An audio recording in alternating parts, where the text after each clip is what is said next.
Welcome to the Heart's Haven. Let the story begin. A millionaire saw two poor girls crying at his ex-wife's grave, then he discovered who they really were. Rain fell in a quiet, steady rhythm, the kind that didn't demand attention but settled deep into your bones if you stood in it too long. The cemetery stretched wide and still beneath a grey sky, rows of polished stones glistening like memories no one visited anymore. Most people had already gone home. It wasn't a day for lingering, not a day for remembering. But two small figures hadn't left. They stood side by side in front of a single grave, their silhouettes fragile against the cold afternoon. Their coats were too thin for the weather, sleeves hanging past their wrists, shoes damp from the soaked grass. One of them clutched the other's hand tightly, as if letting go might mean losing more than just warmth. "Mum said he would come," the smaller girl whispered, her voice barely rising above the rain. "She said he wouldn't forget us." The older one shook her head, blinking hard as tears mixed with raindrops. Maybe he just didn't want to. A few yards away, a man paused. Ethan Carter wasn't the kind of man who stopped. Not for strangers, not for memories, not for anything that didn't belong in the world he had carefully built, structured, controlled, untouched. His tailored coat, dark as the storm above, hung perfectly on his shoulders. His shoes, worth more than most people's monthly rent, sank slightly into the wet ground, but he didn't seem to notice. He had come here for one reason, one visit, one moment, and then he would leave, just like he always had. But something about the girls didn't fit. It wasn't just that they were alone. It was the way they stood too still, too quiet, the way grief seemed to rest on them like it had been there far too long for children their age. And then there were their eyes, wide, searching, carrying a kind of question the world hadn't answered yet. Ethan exhaled slowly, his breath fading into the cold air. He should keep walking. He told himself that. This wasn't his place. This wasn't his story. But then the wind shifted, carrying their voices just enough for him to hear again. "Do you think he even knows?" the younger one asked, her voice trembling now. "Do you think he knows we're here?" Ethan stopped completely. Something in his chest tightened, sharp, unfamiliar. Not pain, not exactly, just something he hadn't felt in a long time, something he didn't recognize anymore. He turned, and that's when he saw the name on the gravestone. Clara Hayes. The world didn't shatter, it didn't spin, it simply stilled. The rain, the wind, the distant hum of passing cars beyond the cemetery gates, all of it faded into a quiet that pressed in from every side. Ethan's gaze dropped back to the two girls. They hadn't noticed him yet. One of them knelt slowly, brushing her fingers over the engraved letters as if trying to memorize them. The other leaned closer, resting her head against her sister's shoulder. And then, softly, so softly it almost disappeared into the rain. "Hi, Mom," she said. "We came like you asked." Ethan Carter had not said her name out loud in years. Not since the day he signed the papers, not since the silence between them grew louder than anything they could fix. Clara had become a memory he kept locked away, filed neatly behind board meetings, quarterly reports, and the endless noise of a life that never slowed down. And yet here she was, not in memory, not in regret, but carved into stone beneath two children who spoke to her like she had just stepped away for a moment. Ethan felt his fingers curl slightly at his sides, the cold seeping through his gloves. He should leave. This was not his place anymore. That was the rule he had lived by. Clean exits, no looking back. But his feet did not move. Instead, he found himself taking one step closer, then another.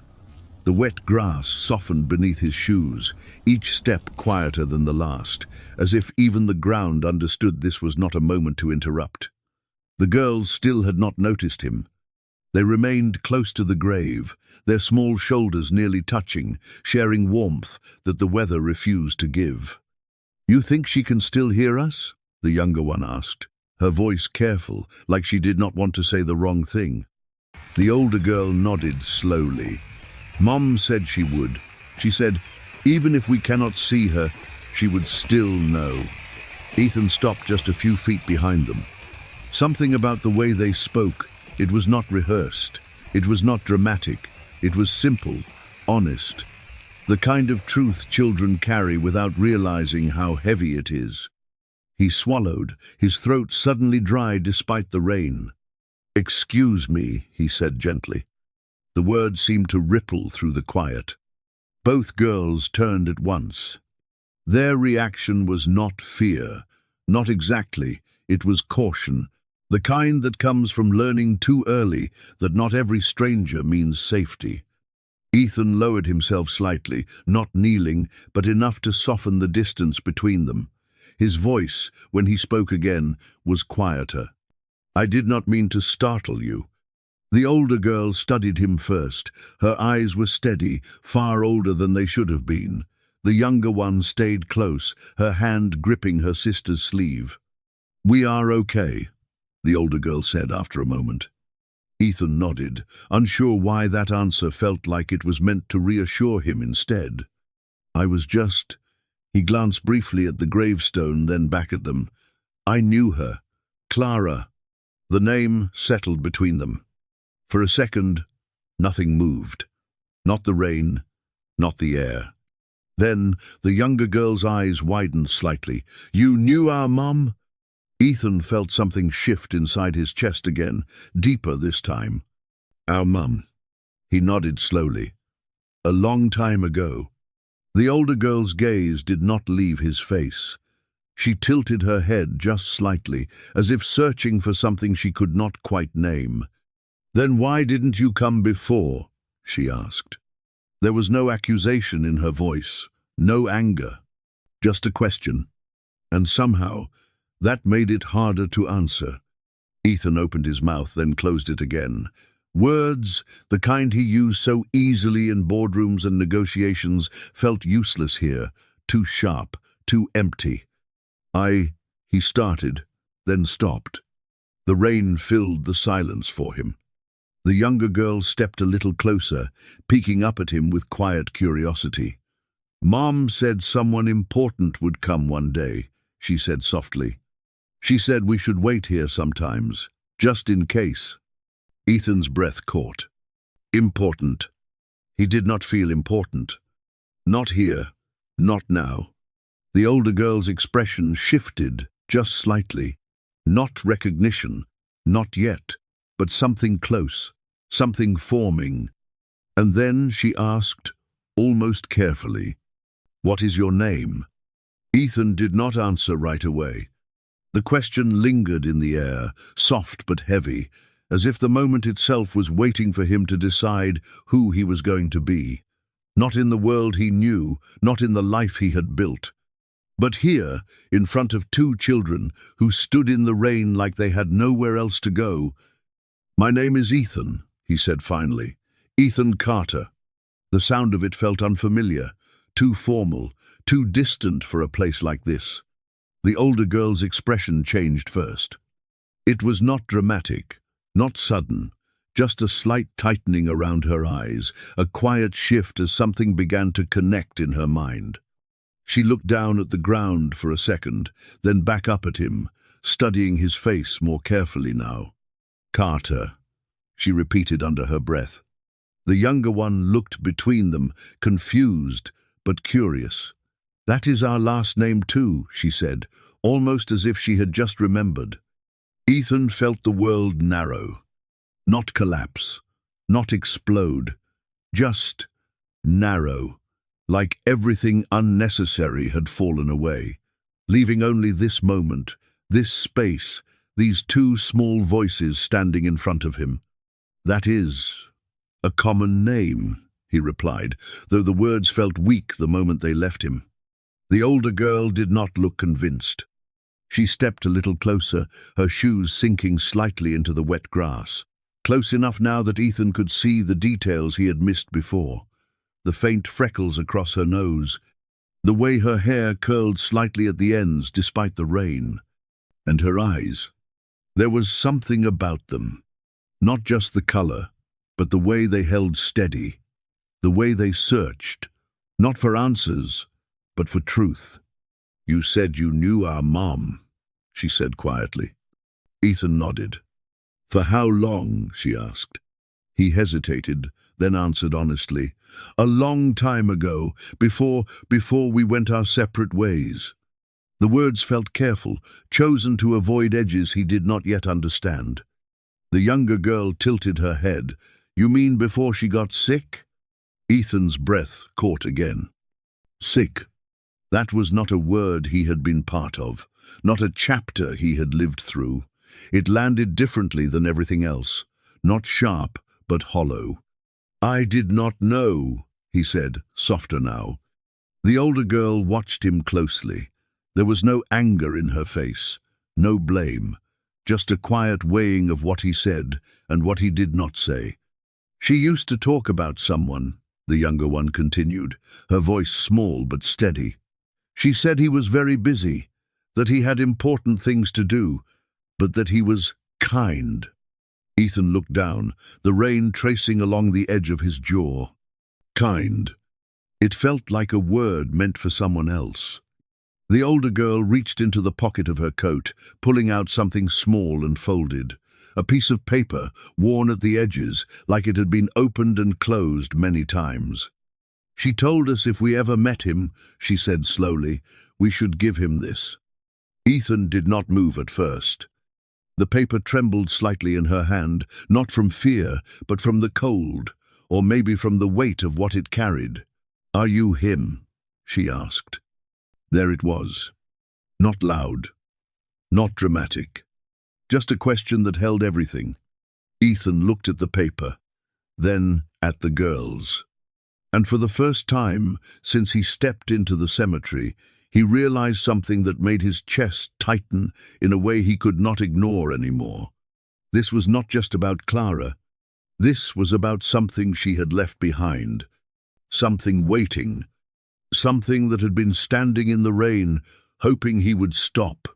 Ethan did not reach for the paper right away.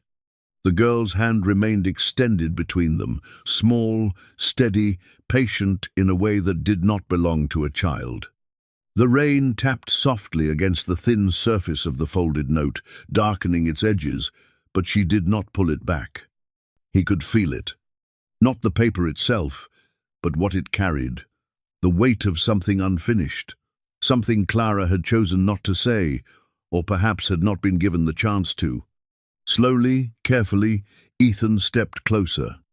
"You should not stay out here," he said gently, his voice lower now, less guarded. "It is cold. You are both soaked." The younger girl gave a small shrug. "We are used to it." The words were simple, but they settled deeper than anything else she had said.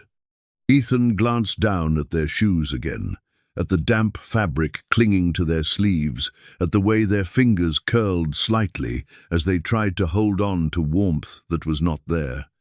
Something in his chest shifted again, more insistent this time. He slipped off his coat.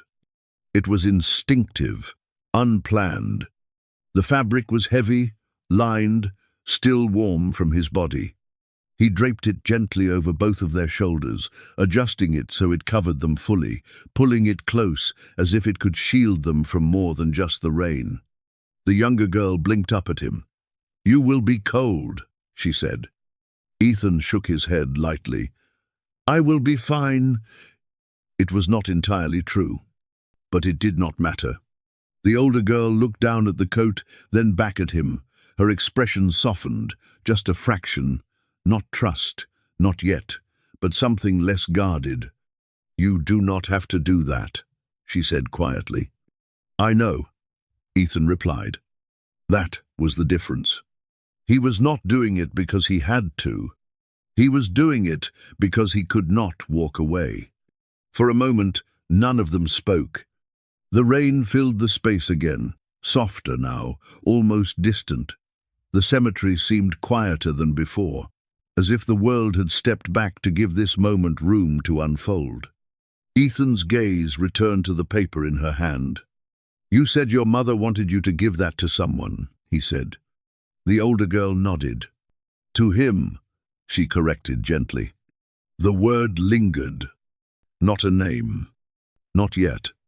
Just him. Ethan let out a slow breath, the air visible in the cold. "And you think that might be me?" She hesitated, then nodded again. "She said if we ever met him we would know," the girl said.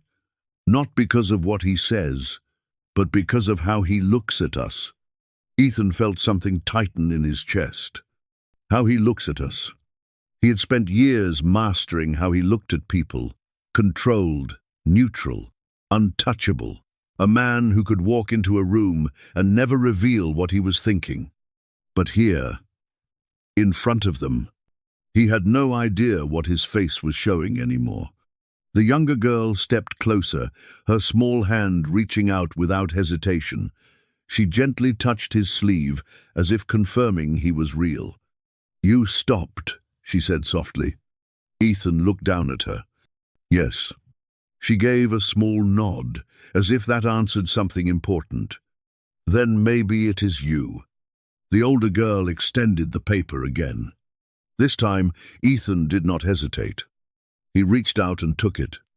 The material was thinner than he expected, worn, creased, as if it had been carried close for a long time, protected, weighted on. For a second, he just held it.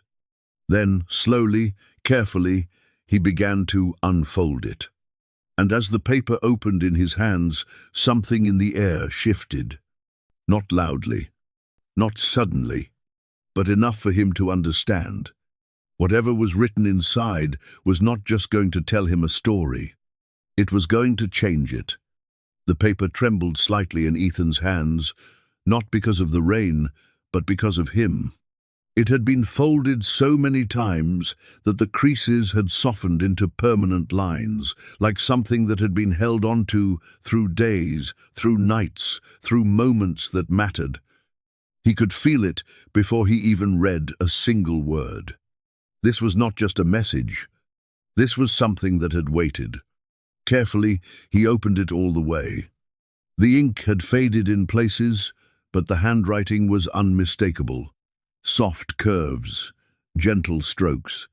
The same way Clara used to write grocery lists on the kitchen counter, back when life had been quieter.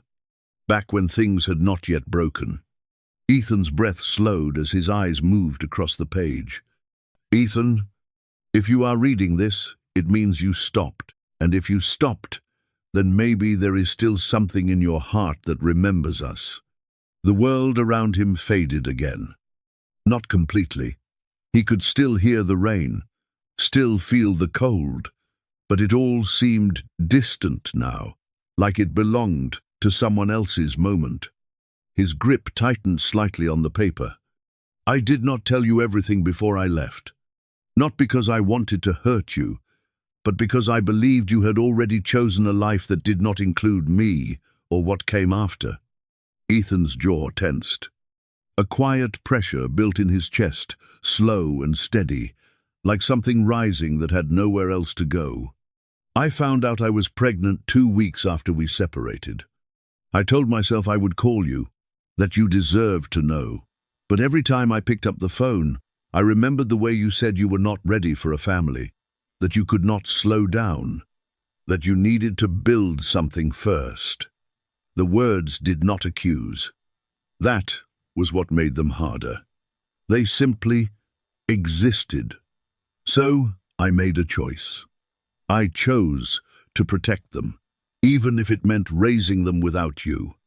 Ethan's vision blurred for a second, and he blinked quickly, the rain mixing with something warmer now. Them. His eyes dropped lower on the page.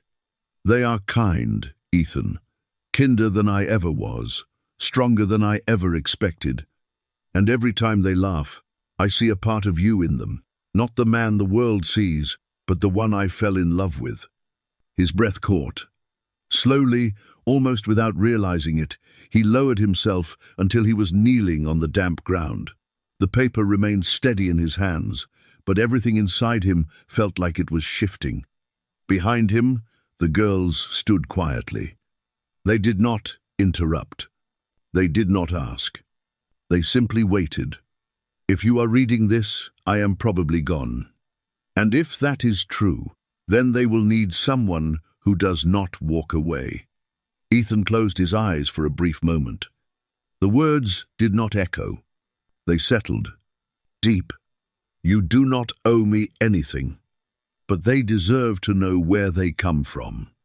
And maybe, just maybe, you deserve to know too. The letter ended there. No signature. It did not need one. Ethan stayed still, the paper resting loosely in his hands now. Behind him, a small voice broke the silence. Was that from Mom? He did not turn right away, because for the first time in years, he did not trust his voice to come out steady. And for the first time in even longer, he did not know how to walk away. Ethan remained on his knees for a moment longer, the letter still open in his hands, the ink now blurred slightly where raindrops had touched it. He did not try to shield it. He did not try to fix it. Some things were not meant to be perfect. Slowly, he inhaled, steady but deep, as if he were learning how to breathe again after holding it for far too long. Yes, he said finally, his voice quiet but clear. It was from your mum. The words felt different now. Not distant, not careful. Real. He turned, just enough to look at them. They stood close together beneath his coat, their small frames wrapped in something that did not quite belong to them, yet somehow fit. The younger girl stepped forward first, her eyes searching his face with a kind of hope she was trying not to show too quickly. What did she say? She asked. Ethan hesitated. Not because he did not know how to answer, but because he wanted to answer it right. She said. He paused, choosing his words with a softness he had not used in years. She said, "You are kind and strong, and that you matter more than anything else she ever had." The younger girl blinked, her lips pressing together as if holding something in. The older one did not move, but her shoulders eased just slightly, like a weight she had been carrying shifted, even if only a little. "And," she said, Ethan continued, his voice lower now, "that you deserve someone who does not walk away." The sentence settled between them. The older girl looked down for a moment, then back up at him. "You walked away before," she said. Again, no anger, just truth. Ethan nodded. "Yes," he answered. No explanation, no defense, just that. The rain softened, turning into a faint mist that hung in the air rather than falling from it. The world around them seemed quieter now, as if the storm itself had stepped back. "What happens now?" the younger girl asked. Ethan looked at her, at both of them. He noticed things he had not allowed himself to notice before. The way the older one stood slightly in front, protective without thinking. The way the younger one leaned into her, trusting without question. And then there were their eyes. He saw it clearly now. Not just Clara. Him. Pieces of him he had not seen reflected anywhere in years. He rose slowly to his feet, the damp ground resisting just slightly, as if asking him to stay a little longer in the moment he had just lived through. "I think," he began, then stopped. Not because he did not know, but because this was not a decision he could speak lightly. He looked back at the grave. At Clara's name. At everything that had been lost, and everything still standing in front of him. Then he turned back to the girls. "I think we should not be standing out here anymore," he said gently. "You both need to get warm." The older girl studied him again. Still careful, still unsure. "You are not going to leave?" she asked. Ethan held her gaze. For the first time, there was no hesitation. "No," he said. The word was simple, but it carried something new, something steady, something that did not move with the rain or the past or the fear of what came next. And for the first time, it sounded like a promise. They walked slowly at first, not because the distance was far, but because none of them quite knew how to move forward from where they had been standing. The cemetery path stretched ahead in a narrow line of wet gravel, bordered by rows of quiet stones that seemed to watch them leave. Ethan stayed close, just half a step behind the girls, as if giving them space while still making sure they were not alone. "My car is just outside the gate," he said gently. "It is warm inside." The younger girl nodded, her fingers still wrapped around the edge of his coat. The older one did not respond right away. She glanced back once, over her shoulder, toward the grave. Ethan noticed. "Do you want a minute?" he asked. She shook her head softly. "We said goodbye already." There was something in the way she said it. Not like a child repeating words she had learned, more like someone who had practiced letting go, even if she did not fully understand it yet. They reached the edge of the cemetery, where the iron gate stood slightly open. Beyond it, the world felt different. Cars passed in the distance. A faint hum of life continued, unaware of what had just unfolded behind those quiet grounds. Ethan's car waited along the curb, sleek and dark, out of place against the softness of the afternoon. He opened the back door first. "Go ahead," he said. The younger girl climbed in carefully, her shoes leaving faint marks on the floor mat. She looked around, wide-eyed but silent, as if she did not want to disturb anything. The older one followed, slower, more aware of the space she was stepping into. Ethan closed the door gently and walked around to the driver's side, but he did not get in right away. Instead, he stood there for a moment, his hand resting on the roof of the car. The rain had almost stopped now. Only a light mist remained, drifting through the air like something unfinished. Inside the car, he could see them through the glass. The younger girl had leaned back into the seat, her head resting against the soft leather, eyes half closed as the warmth began to reach her. The older one sat upright, her hands folded in her lap, still watching everything, still measuring, still deciding. Ethan opened the door and got in.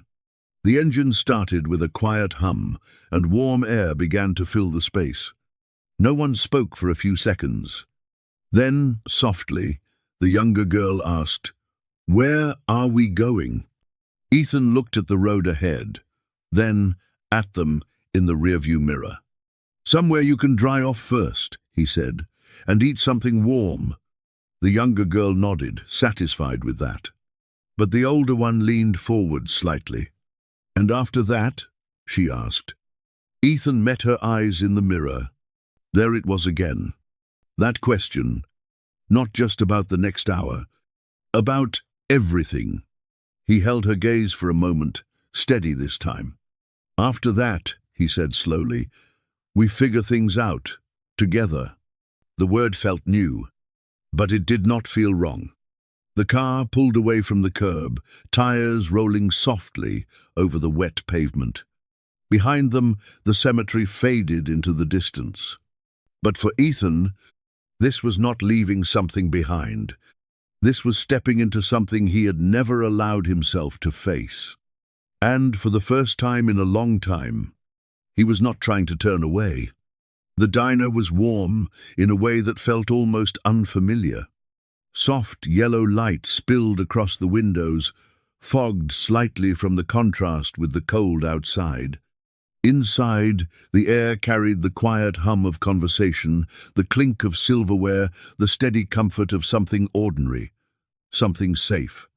Ethan pushed the door open and held it there. "Come on," he said gently. The girls stepped in, hesitating just for a second, as if crossing the threshold meant stepping into a world they were not sure belonged to them. The younger one moved first, her eyes drifting across the booths, the counter, the small display of pies behind the glass. "It smells like pancakes," she whispered. Ethan almost smiled. They slid into a booth near the window. The seats were warm, the table clean, but worn in a way that made it feel real, not polished, not distant, just lived in. A waitress approached with a soft smile, placing 3 menus down without asking questions. "Take your time," she said kindly before walking away. The younger girl picked up the menu immediately, scanning it with quiet excitement. The older one did not. She kept her hands folded on the table, watching Ethan instead. "You can order anything you want," Ethan said. "Do not worry about the price." The younger girl looked up. "Anything?" "Anything," he repeated. She glanced back down, her finger tracing the words slowly. Then, "Pancakes, with strawberries. If that is okay." "It is more than okay," Ethan said. The older girl finally looked at the menu, but only briefly. "Just something warm," she said. Ethan nodded. When the waitress returned, he ordered for all 3 of them. Pancakes, soup, hot chocolate. Simple things, warm things. As the waitress left, silence settled again. But this time, it was different. Not empty. Just new. The younger girl swung her feet slightly under the table, her energy returning now that the cold had begun to fade. The older one still watched quietly, but there was less distance in her eyes now. Ethan rested his hands on the table, unsure what to do with them. For years, conversations had been easy for him, structured, controlled. But this was something else. "Do you have names you would like me to use?" he asked carefully. The younger girl answered first. "I am Lily." She pointed to her sister. "And she is Emma." Ethan repeated them softly, as if committing them to something deeper than memory. "Lily, Emma." Emma studied him again. "You really are not leaving," she said. It was not a question this time. Ethan met her gaze. "No," he said. The word felt steadier now. The food arrived soon after, steam rising gently from the plates. Lily leaned forward immediately, her eyes lighting up in a way that did not need words. Emma hesitated for a moment, then reached for her spoon. And Ethan. He sat there, watching them, not as a stranger, not as a visitor, but as someone who was beginning to understand that this moment, this simple, quiet table, might be the place where everything finally began to change. The plates were almost empty by the time the silence changed again. Not broken, just softened. Lily leaned back against the booth, her small hands wrapped around a mug of hot chocolate, her eyes heavier now, blinking slower with each passing second. The warmth had done what it was meant to do. It had reached past the cold, past the long day, and settled somewhere deeper. Emma sat across from Ethan, her spoon resting quietly in the bowl. She was no longer watching the room, no longer measuring every movement. She was watching him. "You read it more than once," she said. Ethan glanced down at the folded letter resting beside his hand. "I did," he answered. Emma nodded slightly, as if that confirmed something she had already suspected. "What are you going to do?" she asked. The question did not come with pressure, but it carried weight. Ethan leaned back just a little, his eyes drifting to the window beside them. Outside, the rain had stopped completely now. The streets reflected the city lights in soft, quiet streaks. People passed by, unaware of the small, fragile moment unfolding inside this diner. For years, his life had been about certainty. Plans, numbers, decisions made quickly, cleanly. But this was not something he could calculate. He looked back at them. At Lily, who was now resting her head lightly against the seat, still holding her cup like it was something steady in a world that had not always been. At Emma, who had learned how to ask the right questions without raising her voice. At both of them, who had waited. "I am going to stay," he said. Not loudly, not dramatically, just clearly. Emma's eyes did not widen. She did not smile right away.